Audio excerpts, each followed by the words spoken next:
Hey, everybody, guess what? It is Wednesday. It is time for the Witches Movie Coven. So grab your goat, grab your dragon of any size, because we're going to talk about Dungeons and Dragons tonight. My name is Patti Negri. I am one of your hosts, and let me introduce you to the other hosts. We have the fabulous Jason Mankey right here. Why don't you say hi, Jason, and pass it down? Hi, I'm Jason. There you go. Same as last week. I'm still Jason. Richard-Lael. That would be me. I am Richard-Lael. I am also Richard-Lael is a double name. I'm not Richard. If I were just Richard, I would be as it was last and the week before that. And it shall always be. I'm short. And Miss Courtney. That's me still, same as last week too. I'm here again. I'm Courtney Buckley. I am Ghostbait on Scared and Alone, and so excited to finally talk about a movie that wasn't made in the 70s. And we can say whatever we want because Heather's not here tonight. And I was going to say, if you think Heather looks a little different today, Heather, we wish you well. She is home with the COVID, home with the bug. We send you so much love, but in her place, we have the fabulous Rodney Orpheus. So say hi to everybody. Rodney, who are you? Tell us. Hey, I'm Rodney. And this is my first time on the show, so I'm very happy to be here. Oh, and yes, as Jason is showing you, I wrote a bunch of books, including Grimoire of Aleister Crowley. So thank you so much. And I play a lot of D&D. Your voice is the most magical thing on the show right now. I just need you to know that. Oh, well, thank you so much. Yeah, we can just have him talk all the time. Just that's it. I have nothing to say. Just putting my micro.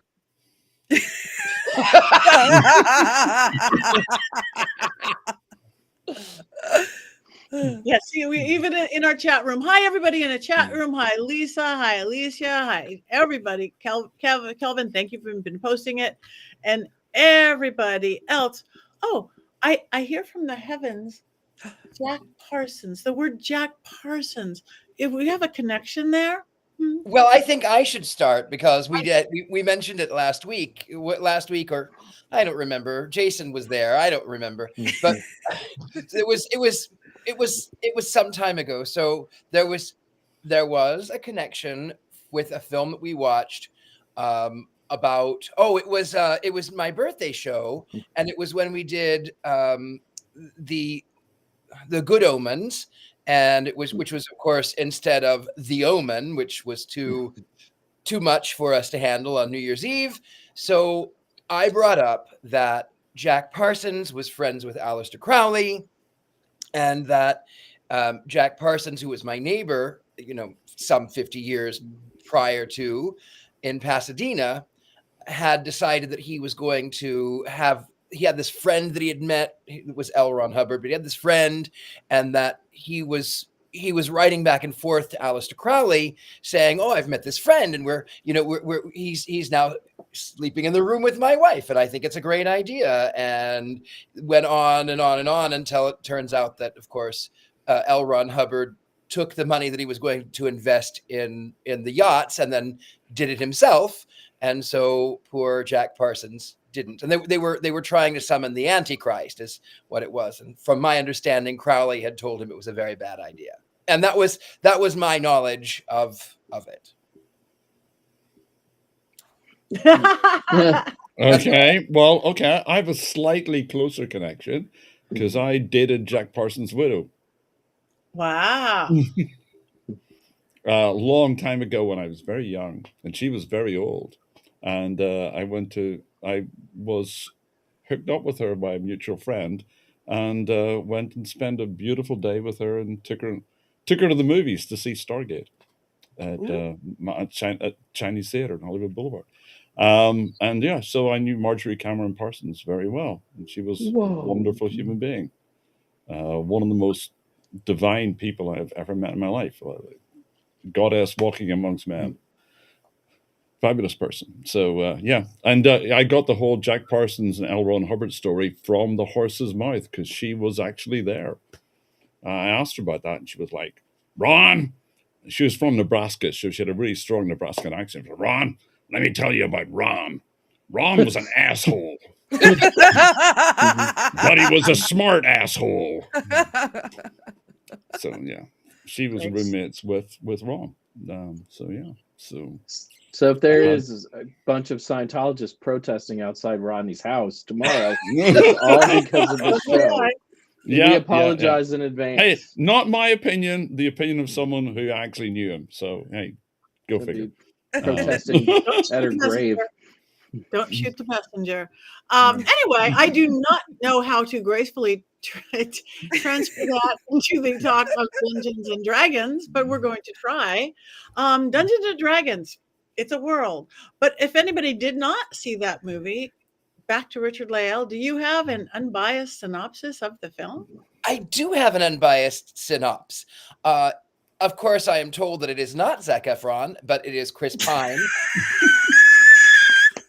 I don't know who these people are. I don't know who these people are. But I thought he was attractive, and apparently he is the most attractive of the Pines or the Chris's. I don't know, but I liked him. Anyway, back to the unbiased plot summary. So a bunch of nerds are attending a Renaissance festival pretending to be wizards. The end. No, I'm just kidding. No. I'm just kidding. It's actually a really good. I'm going to save my opinions. It's a story about a man who is he lives to be helpful. I don't remember what he's called or what his position is, but he lives to help people, and he gets greedy. They bring in a red wizard. The red wizard has, of course, they mark their territory like cats, and they mark their territories. And so it ends up that this red wizard kills his wife.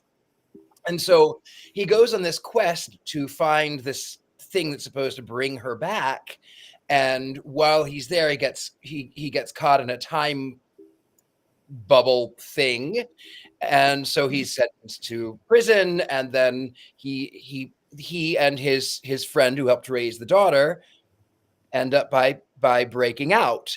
And so along the way, you find out that these red wizards they have mind control over the world, and these people are able to be brain dead. Like all the people who are supporting of the red wizards, no judgment there.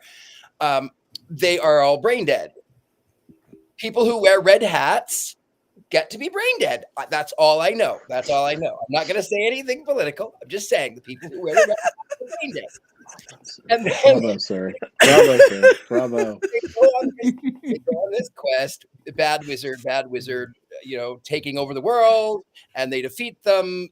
The friend dies by a red wizard, and then there's nothing you could do. This is very simplified because it's a lot. It's very complex. Anyway, red wizard saves. They use this time to bring her back at the end, as opposed to the mother, because he realizes the father and the daughter. He says, he realized that the daughter never knew the mother, and it can only work once. And so he said, I understand. I see that you need her. And so they bring her back. And there's a corrupt politician who was somehow connected with them, who was one of the band of thieves. Hugh Grant, not Jackman, like my mind went. Hugh Grant, and something about he was a corrupt politician who stole all of these things, and then he ended up by sort of being broke and then wandering through the desert and then being punished by. It's very simplified. There's a lot going on. I don't know. I'm back to you. Clear. I got it now. Thank you. Were we watching the same movie? We oftentimes don't. That's the thing that happens here. Okay. We don't usually. We would turn things over to Heather right now for like the academic or anything that was in her book or not in her book. But Rodney Orpheus, do you see a different film you want to tell us about? It's Dungeons and Dragons. A bunch of no-hopers go on an adventure, make huge mistakes about everything, make terrible decisions, defeat a bunch of crazy monsters, by accident half the time, and everyone has an awesome time. That's what D&D is about. That is exactly it. That is, it took the words right out of my mouth. Oh yeah, that was Yeah. definitely what you said, Richard-Lael, for sure. Yeah. But I will say this: the former evangelical Pentecostal in me felt slightly dirty and guilty for watching Dungeons and Dragons, because what you may or may not know is that I grew up as a Pentecostal and during the time of the Satanic Panic, and Dungeons and Dragons was blamed on every homicide, every foul thing that had happened was Dungeons and Dragons and the devil. It teaches you to be wizards. And so there are a few things scarier than a basement full of nerds throwing dice. I mean, that really is the epitome of kids who are going to cause trouble and are going to go out and ritually sacrifice others. The hysteria... Hey, it worked for me. I mean, the hysteria over Dungeons and Dragons was always one of the dumbest things, perhaps, in the whole part of the Satanic Panic. And Yeah, Just I because will it never was forgive those jerks, because the greatest cartoon of the 80s was the Dungeons and Dragons cartoon, which they got yanked off the air, even though it was the highest rated Saturday morning cartoon show by a wide margin. They got all the advertisers to leave. And so it is very telling that all of these years later, Hollywood is throwing up a giant tentpole Dungeons and Dragons movie, after in the 80s it was something that was vilified for no particular reason. wow. well, I think it was vilified for very good reasons, because, a couple of very good reasons. One, because it taught kids to use their imagination, and Christians don't like that.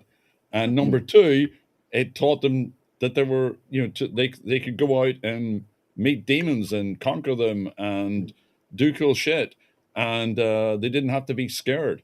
And because Christianity is based on fear, it's based on fearing God, and without God and without Jesus, you're nothing. Whereas Dungeons and Dragons said, you can be a 14-year-old nerd sitting in your mom's basement, but you can still go out and rule the world. So I think they had very good reasons for hating Dungeons and Dragons. And as you mentioned, the fact that the movie is out now just shows that all those 14-year-old nerds back then are now the guys making movies now. Like Stephen Colbert is a famous D&D player. There's loads of movie stars. There's one of the leading politicians in the UK is an ex-Dungeons and Dragons player, Michael Gove. Big Dungeons and Dragons player. He's in the cabinet in the UK. So he's an ass as well. But anyway, but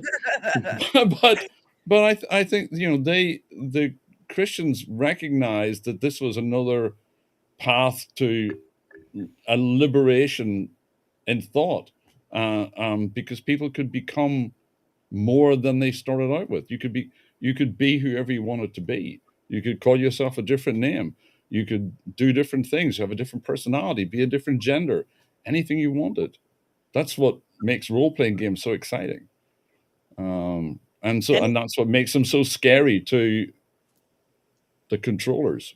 And I will say that sort of has spilled over into online games like Second Life, where someone can pretend to be a nun, or they can pretend to be a fighter pilot, and it's all pretend, and they can be whoever they want to be in their little world. It's kind of a curious way that technology has sort of taken that Dungeons and Dragons idea and sort of brought it more into a more reclusive space, I guess. I kind of miss the fact, though, that in from my understanding, in D&D, costuming is a major thing in it, that you would actually sometimes dress up. Good. Do you dress up, Jason? I don't know. When I have done role-playing games, I've never dressed up.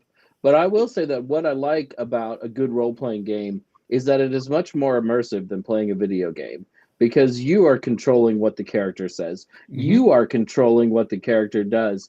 And if you have a good person running the game, you do get lost in it, and you can jump in and you can be this person that is not you. I was never a big D&D player, but I did play like some of the superhero versions, that were sort of spin-offs of D&D, and I'd always wanted to be a 14-year-old superhero, and here I was. Now I was a 14-year-old superhero, even though I was a 32-year-old man, and it was so much fun. So I just recently started. Well, I haven't played yet, but it's been something I've wanted to get into for years. I thought it'd be awesome because I lived my whole life in Imagination Land, and this would be great. But then my son expressed interest in it, and his school has a D&D club, so he meets every week, and he meets up with his friends, and they taught him how to play, and they teach him how to DM, and they just play every week. So he brought that home and got some friends of mine excited and decided that he wants to run his own D&D campaign. So step one, I was told, was I had to make a character. So I made a character. I've done nothing with it yet, but I've made a character. And then all of a sudden he was talking about, oh, get ready because I'm going to set this trap for you and I'm going to do this thing. I'm going to have this monster. And I got so viscerally protective of this character that is fictional that I made that I was like, don't you dare. I like my own kid. I will not play with you if you kill off my character. Like she has not even breathed life yet. Like you can't do that to her.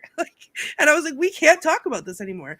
So I can only imagine, like I've watched videos online of people playing and stuff and how emotional it gets because of how deeply entrenched you are in it. And I think having watched this movie without knowing anything about Dungeons and Dragons other than what I saw in Stranger Things, but and like the general concept of it, it was the same way. Like it just sucked you right into their lives and their adventure and made you want to go on a quest. And as we all know, I love a great quest, but like it was that like I got sucked in so hard and I was immediately like, oh yeah, I can do that. Like I could do that. So I made my little character and we're going to see how it goes.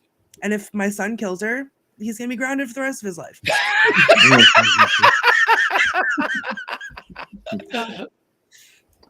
I made the mistake of, so you guys know I have impulse control issues and I can't go 1 week without buying something off Mystery Control. Well, I got it into my head that I needed all of the equipment for Dungeons and Dragons. So I went to every hobby and game store within an hour radius of my house and I spent all of my money. And why, for my first D&D game, do I need $100 obsidian dice? Well, because I rolled a D20 when I rolled it. I rolled a 20 on the D20 when I rolled it, and that was magic, and I needed it. And then I needed all the other stuff, and that wasn't quite enough dice. I needed dice with eyeballs in it. Like I kept going, and then my son asked for one thing, and I didn't understand the repercussions, and he said, "This is the coolest thing, and I need to have it." And it was like $6, but it was a 120 sided dice. So I got it for him, and then we get in the car, and he's like, "You have no idea what I'm going to do with this. I'm going to roll this, and this is how much damage you're going to get." And I was like, "I will bring it back to the store. Don't you do that to my character." But already, like, and we're not even, we haven't even played yet, and I'm already invested. So I think that it's stupid that this was something that was ruined before, and I think everybody should play because it doesn't matter how old you are. You can always play pretend. And you should always play pretend. Mm-hmm. You know, and Dungeons and Dragons too was more than just the role-playing game. Even if you didn't play the game, you might have read the books at some point. I mean, Dragons of Autumn Twilight, which was one of the first D&D books, really was kind of a template for a lot of epic fantasy that came out later. Not that I think Dragons of Autumn Twilight is particularly good, but it was a big book in the early 80s, and I knew lots of people who read those who had no interest in the game at all. I mean, it's a cultural phenomenon in so many different ways.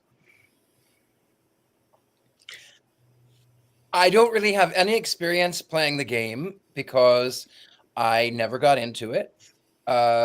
Like I said, I was raised earlier on. I thought it was evil. And then by the time that it came out, like that I was out of that belief, I felt I was a little too old.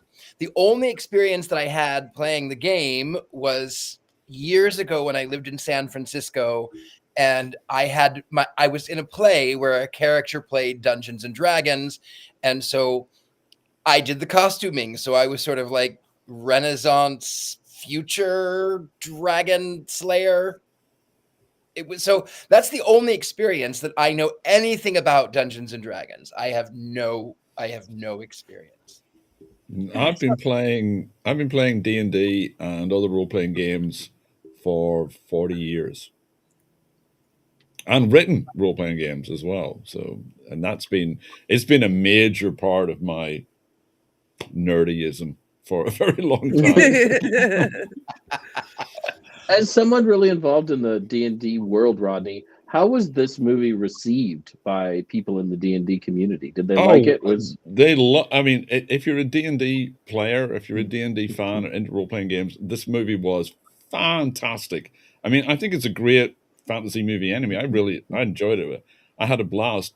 But whoever wrote it and put it together, they knew D&D inside out, because if you are a D&D player and know the game well, it's full of little in-jokes and Easter eggs that you're just laughing. I mean, I was rolling around the floor at multiple occasions during it because it's so brilliantly done.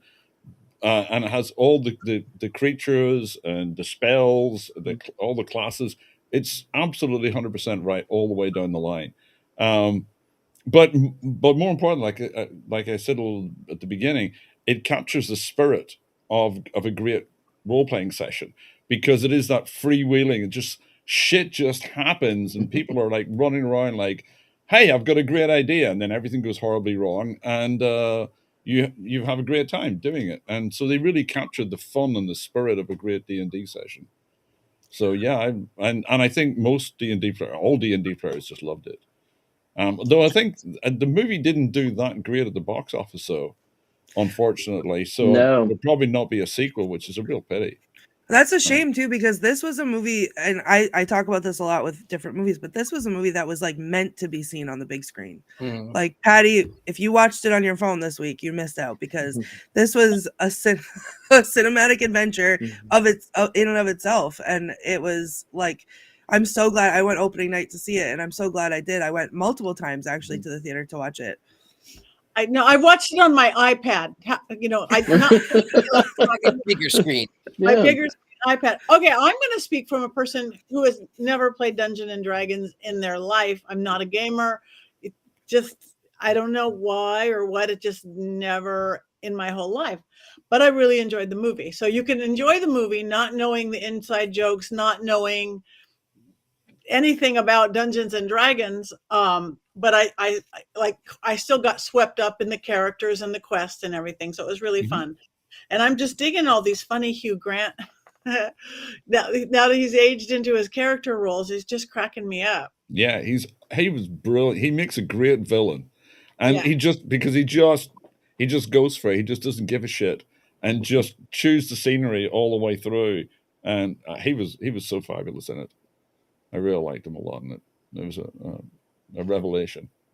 The whole cast was really good. And as somebody who didn't play a lot of D&D but was really familiar with the game, it got all, as Rodney said, it got all the classes of people and races and like just the big D&D world right. And I saw it on opening day because I was really excited about it. Having Chris Pine helped a lot too. And I was sitting with another friend who, like me, is pretty geeky, and we geeked out the whole movie. And it's just so much fun. Like, they just crammed a lot of fun into this movie. It cost $150 million to make, and it made about $200 million, which is really disappointing because it needed to be seen by more people. This is one of my favorite movies from Hollywood in the last 3 or 4 years. Certainly better than a lot of the more terrible superhero movies that have come out recently. Yeah. I agree. I normally like to be a little bit more, a little less charitable if everyone else is going to be so in favor of it. But really, I did enjoy it. I have to admit, I don't know anything about Dungeons and Dragons, but the film itself was incredibly endearing, incredibly moving. I thought that the pacing was great. I enjoyed Hugh Grant as the character villain. I loved him, sort of the scheming. He was ostensibly, what is his name from? It's the old Disney film with Robin Hood. He was King, not Richard, but the other one. King John. John. Yeah. Yeah. Oh, Prince John. Prince John. Prince Hey, John. mommy. Oh yes. So he sort of reminded me a little bit of in the comedic sense of Prince John. So he was good. He was very good. Yeah. Chris Pine was great in Star Trek. It was the first time that Captain Kirk was played by an actor. That was How dare you? Oh, wow, that is Whoa. not fair. Oh, William I William just happened. Shatner. How dare you impinge on William Shatner like so? Oh my God, I'm horrified. I'm horrified. Is there a kick button I can press? All we have is Jason being able to turn off his light, and I really Oh my can't turn God. off the light for comments. It's not the same as turning it off for Courtney. or us. Well, I'm looking like not everybody loved it. Mary Jane said she fell asleep. She didn't love it. And a couple of people said it was boring. Maybe they watched it on their phone. Maybe they watched a different They movie. needed to watch it on the iPad. They watched the one that Richard-Lael was talking about in the beginning of the show. That's the one that they watched. You know, though, it was good. I think it was good. I don't know anything about Dungeons and Dragons, but I loved sort of the underdog, as Rodney was saying in the beginning about a bunch of underdogs who sort of fall upwards. They slay all of these monsters, and how do they do it? By accident, mostly. And then, of course, I love the fact that Chris Pine's character, he sort of is, oh yes, we can do this, we can do this, we can do this, and then he says, oh yeah, but I told him back in the tavern that I couldn't do this. Wait, you knew all the time that you couldn't do this? You knew all the time? And then he's like, well, I believe in you. They're like the Bad News Bears of high fantasy.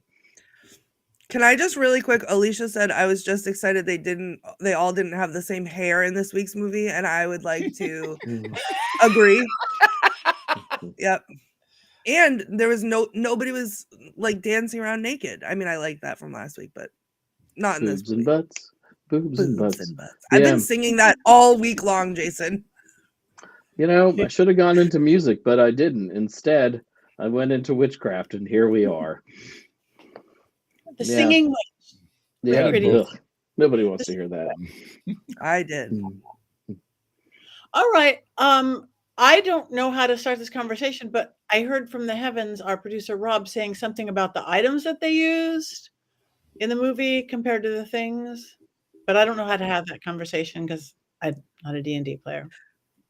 Just before we hop into that, can I just touch on something that like Richard-Lael was just talking about, like, and you, Patty, too, like going in and saying, you know, well, I didn't have any idea about D&D and I still liked it. And I think that's the beauty of this movie. Like, I also didn't have any idea about D&D and I loved it.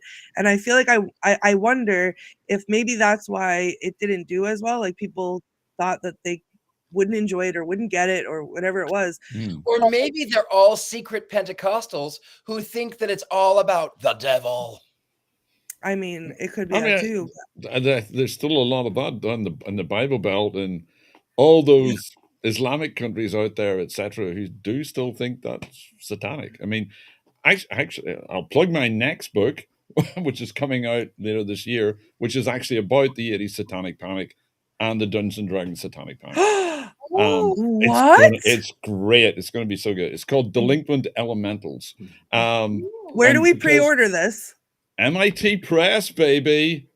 I'm like a real author now. There we go. So yeah, MIT Press, Delinquent Elementals by Rodney Orpheus and Phil Hine. Plug. Anyway, because back in the 80s, Phil and I, we were very young then.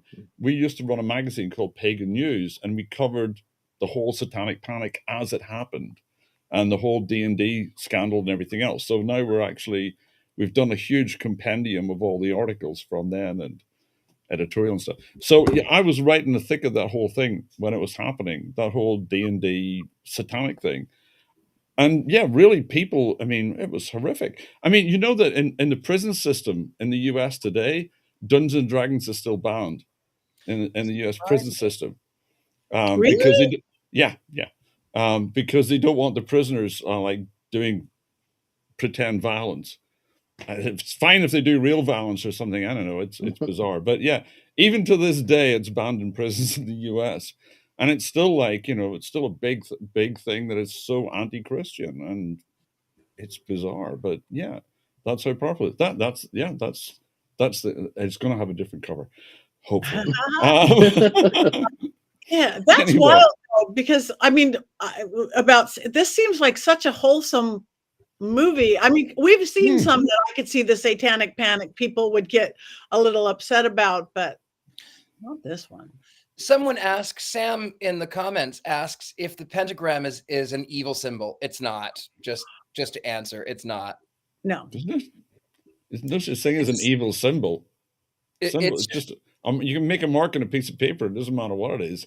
It's the mark isn't evil. The person making it may be, but how can a symbol be evil? I mean, that's what I always say about Ouija boards. Anytime anyone comes at me about Ouija boards, like I have a serial killer one back here. I can use that. People are scared of that. I could also go outside with a leaf and a rock and do the same thing. And it's not about a piece of wood. It's about, or a piece of plastic or a piece of cardboard. It's about what you're doing with it. Yep. And it's pretty. It is. This one is especially. It has serial killers on it. Patty was there when I bought it. We should do a Ouija board comparison. I've got dozens and dozens. We should have a show and tell day. Is there a movie we could do that focuses on a Ouija board? Ouija board? I don't know if there's witches in it, but there's a Ouija movie. Is there any witches or witchiness in it, or would it just Ouija boards? Ouija board. That's close enough for me. I'm fine. I'm in. Yeah, why not? We'll do the Ouija. Actually, on a side note, I will tell you. We should, so we will. I'll tell you about Blumhouse, actually. I worked with them on a show called Hither-Thither. And to go back to Jack Parsons at the beginning, so I did a show called Hither-Thither where I played the serial killer H.H. Holmes. And Patti had come over, and Father Sebastian, we did a seance. We summoned Jack Parsons. He was very weird in the first one. Like I couldn't quite get him. But then later on at my home in Pasadena, we had a seance with a group of people that didn't have any idea. They just wanted the experience. So anybody who wants to come through, let them come through. So I said, okay, let's do it. We put down the board, and I don't touch the board. And I said, who is here? We raised the bell. Who is here? The board spells out JP. And the woman to my right says, JP Morgan? And I said, no, it's Jack Parsons. I know for a fact it's Jack Parsons. He's been here before. Hello, Jack. I welcome you. And I said, Jack, tell us something so that we know that it's you. And the board spells out CRJ9K. And I went, I have no idea what that means. And the fellow across the way says, couldn't that be like a jet propulsion engine or something like CRJ 9000? Maybe. I'm not a rocket scientist. I don't know. I said, Jack, who do you want to talk to? And he spells out H.H. Holmes. And the woman to my right says, the serial killer? And I went, well, I played H.H. Holmes twice on television, once with the Blumhouse group with the Hither-Thither show, and then once for a music video. So maybe he's trying to talk to me. I said, hello, Jack. What do you want to tell me? And he spells out book, B-O-O-K. And I said, yeah, I get it. I'm supposed to be writing. I still haven't finished that book. Yes, I get it. I'm supposed to be writing. So we close it out. They go home, and I look up CRJ 9000, and it is in fact a jet propulsion engine. And so I looked up H.H. Holmes book, Jack Parsons, and I came up with a 1941 Rocket to the Morgue by the author Anthony Boucher, whose pen name is H.H. Holmes. Now, in this, it's a closed-door murder mystery, and there's a thinly veiled L. Ron Hubbard and a thinly veiled Jack Parsons. You know this because he's a rocket scientist in Pasadena. And so in this story of this closed-door murder mystery, they're trying to figure out how this could have happened, and they meet L. Ron Hubbard, who says, well, it could be this thing, it could be that thing, it could be maybe it's just the simplest form, but they all belong to this society of authors in California in the 1940s. It's called the Manana Society because they're futurists. They write for manana, but also because this group of people will come in and they say, I have a great idea for a book.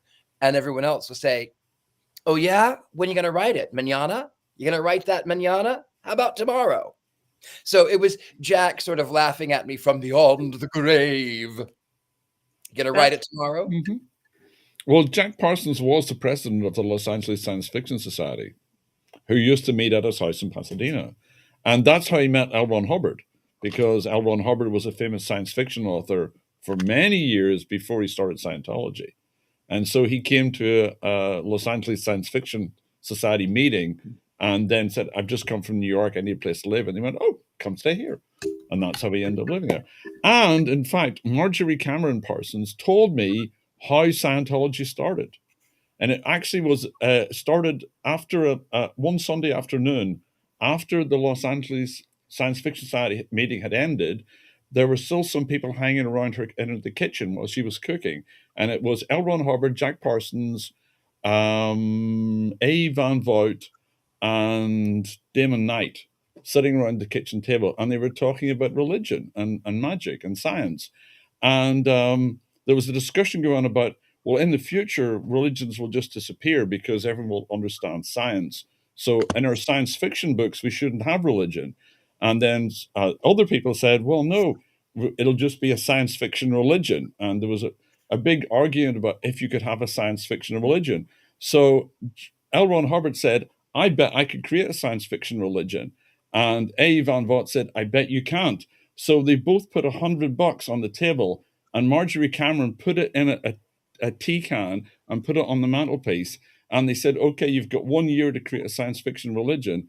And that's why L. Ron Hubbard invented Scientology. It was to win a $100 bet. And that's why Rodney's house will be picketed tomorrow.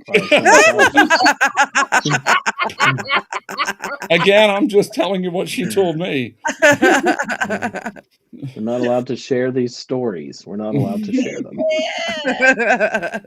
Okay, I have a question, Rodney, because you are you've played Dungeons and Dragons and such for 40 years. Mm-hmm. Do you have, is there like a moment from a campaign that you've played that is like your favorite moment or your funniest moment or something like that you could share with us? How many hours do we have in this? Like, I got all hundreds and hundreds.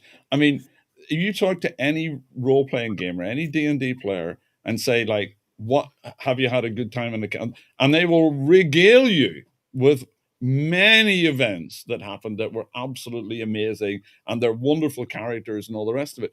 But actually, you were talking about getting, your son killing your character. I'll tell you one of the first role-playing games I ever played was Star Trek RPG, which is a great role-playing game because everybody knows how the world works. Yeah, everyone knows that's a Vulcan sign. Everyone knows what a transporter is or what a Klingon is. You don't have to explain the background because everyone gets it. So Star Trek's a great beginning kind of role-playing game. And we were playing this campaign for years and years and years. And then one of the characters died heroically rescuing the rest of the team. And the guy who was playing him, he was one of my neighbors. He was coming around to my house every day going, I don't know what to do now. I'm like, I miss him so much. And he was like, and so the next session we did was his funeral. And I had him playing a videotape of his last will, and everyone was sobbing, and it was just like, it was a whole big thing.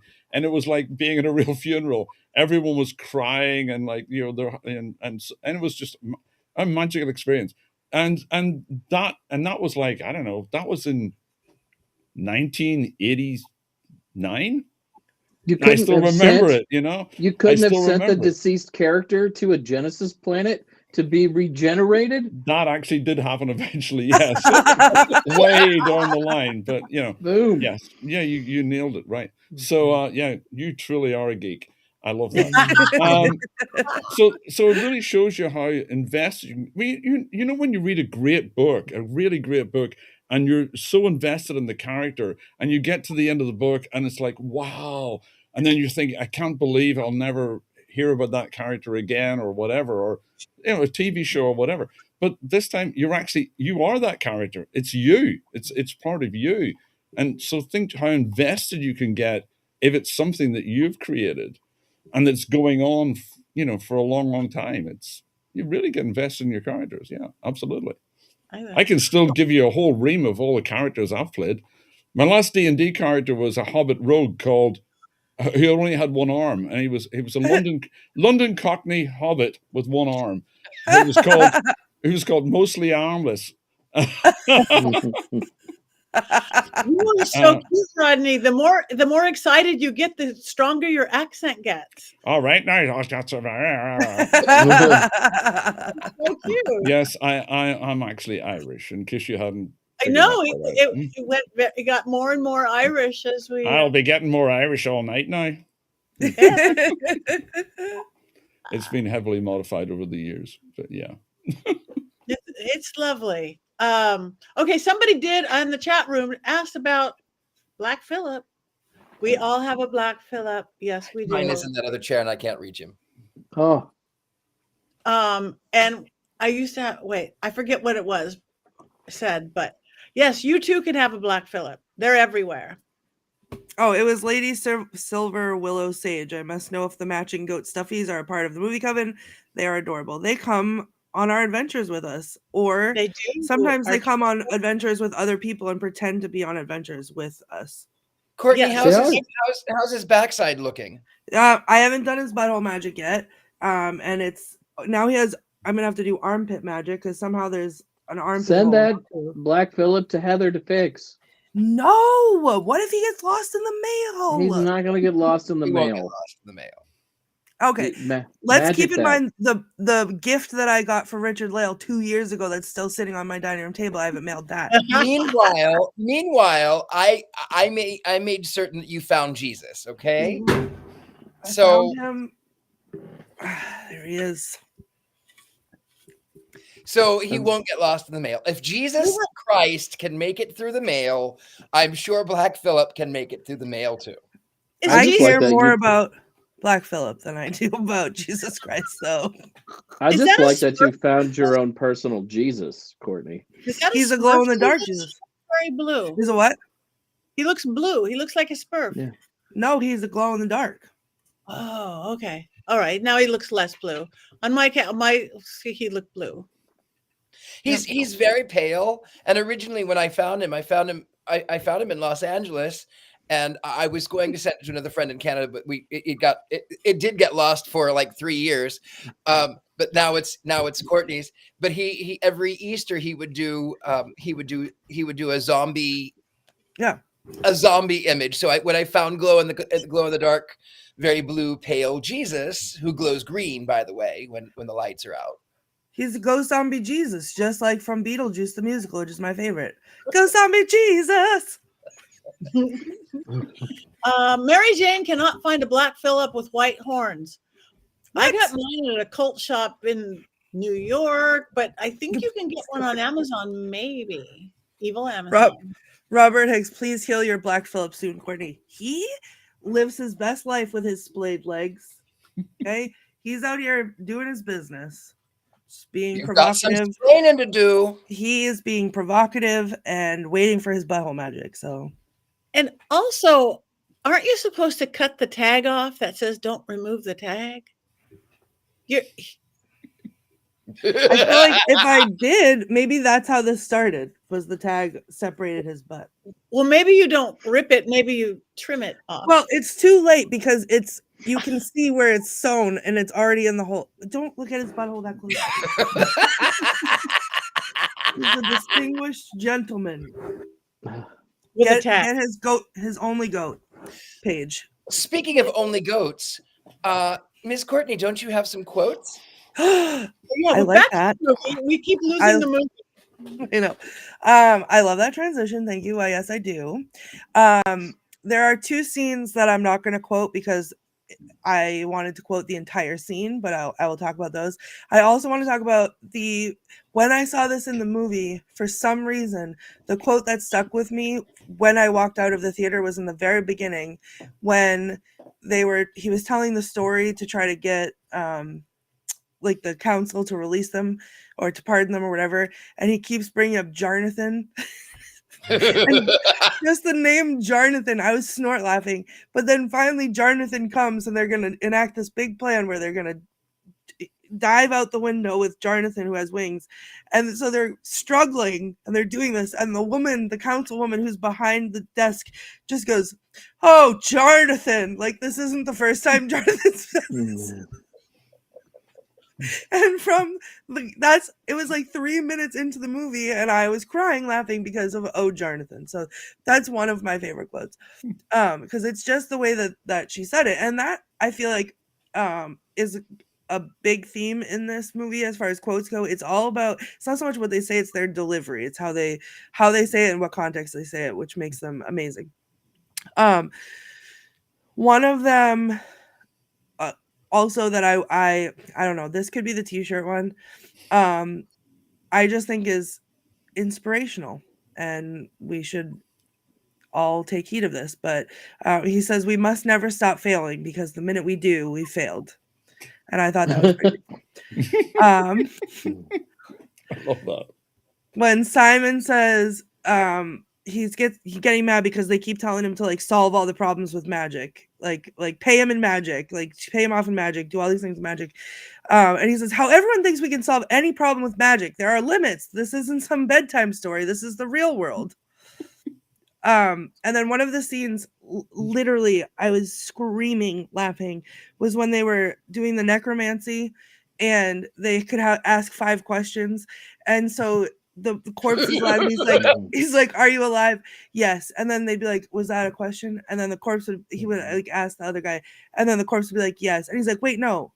Did that count as a question?" "Yes." And that's, we're on 3 questions. Like, how many questions was that? 4. Like, and it just went on like that. And they had to like dig up the whole graveyard because he couldn't stop asking questions. That was one of my favorites. And then there was another scene. Hold on.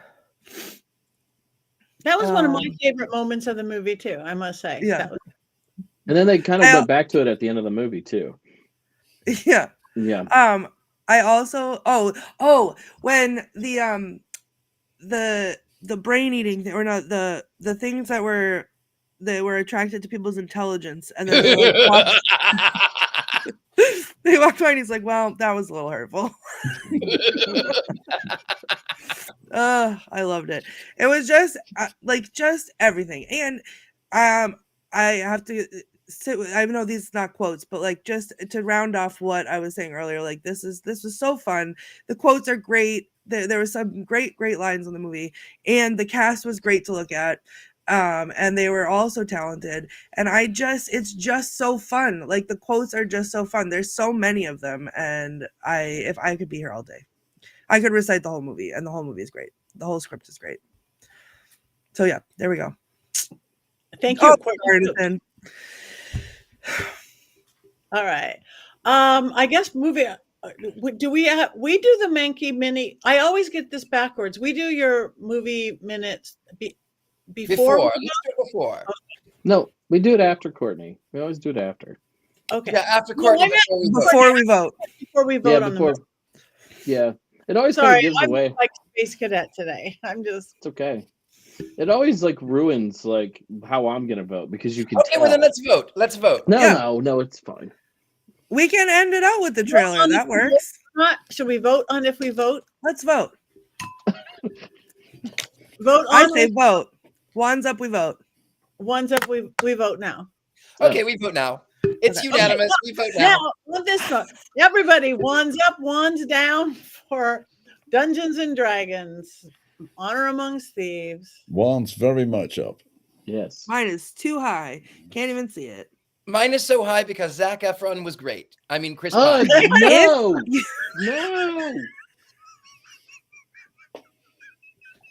See, I never know which way to do my wand. Either way, it's up. All right. So one's up, one's up. In our room, we got, Mary Jane's a per, one's down, not even neutral. One's up, one's down. It made me want to play the game. All right. So we've got mostly ones up and not. So now we will not be influenced in our voting by Jason. I see. These things are always much easier to write These things are always much easier to write when I hate the movie, because then you can just make fun of it. But I love this movie. This movie is really, really great. So here we go. Here's the movie minute.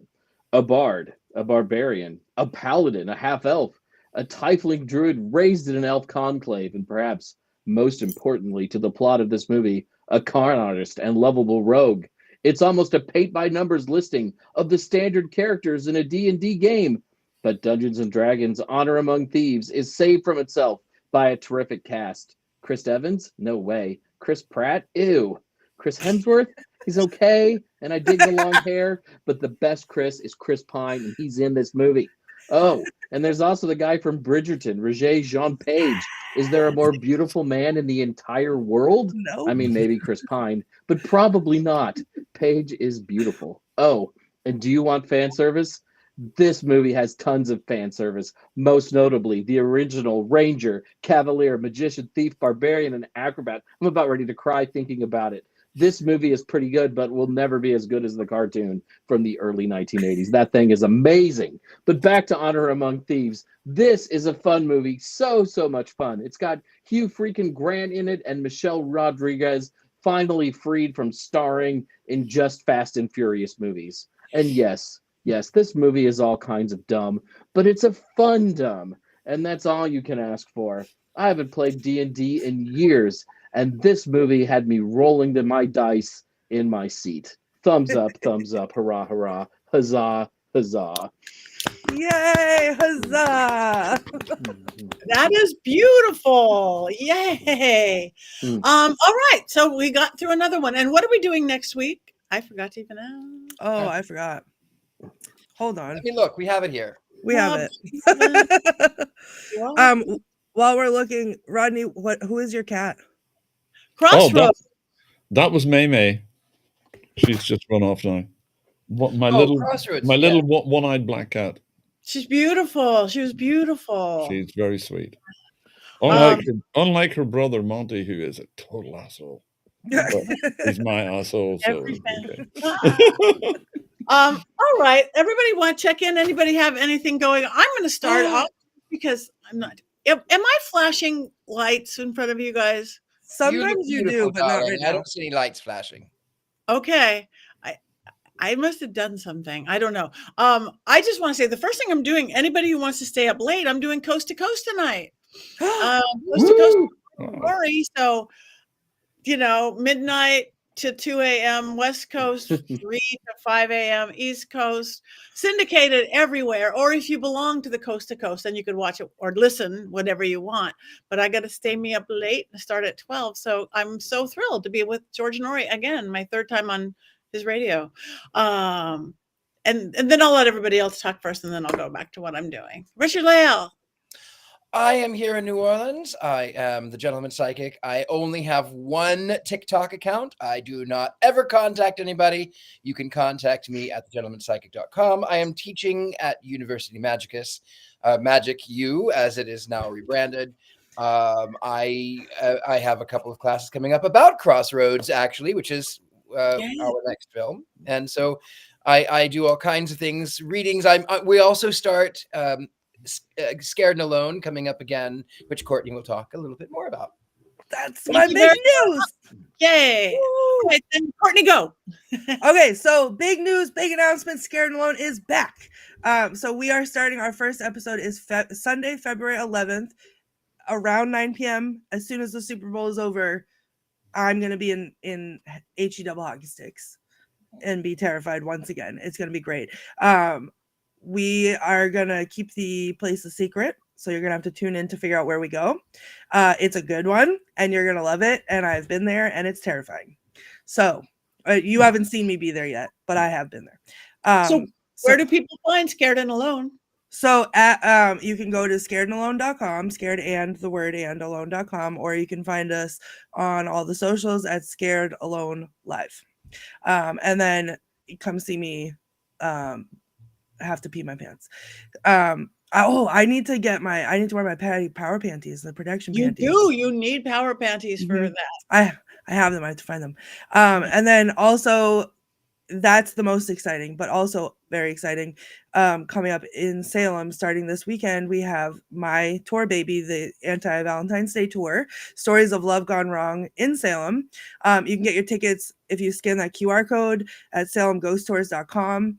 And I secured fans of the Witches Movie Coven a promo code. So if you are going to be in Salem and you want to take the tour, you can use promo code WMC24. So Witches Movie Coven 24 to get $5 off your ticket. Beautiful. Thank you. Jason. We're just weeks away from the start of Pagan Festival season. It opens with Convocation, which is in Ypsilanti, Michigan, which is near Detroit. And I'll be there near the end of February. And then we move to Minnesota, outside of Minneapolis. That's Paganicon, where Heather Greene will also be. Then I'll be in Florida for a few days at Phoenix Festivals. And then Sacred Space, which is outside of Baltimore, Maryland, doing lots of witchcraft rituals and workshops. It's weird to have been really stuck at home for the last 2 months. I'm ready to get back out and talk to all 12 of my adoring fans. Thank you so much. All right. And our beautiful, wonderful, with a great voice guest this week, Rodney. Tell anybody anything that you have coming up or you want to tell them about your books, etc. Oh, okay. Well, as I mentioned earlier, there's a new book coming out through Strange Attractor Press, MA2 Press. That's coming out, I think, in May. Hopefully, we will see. Sometime this year, it will be out eventually.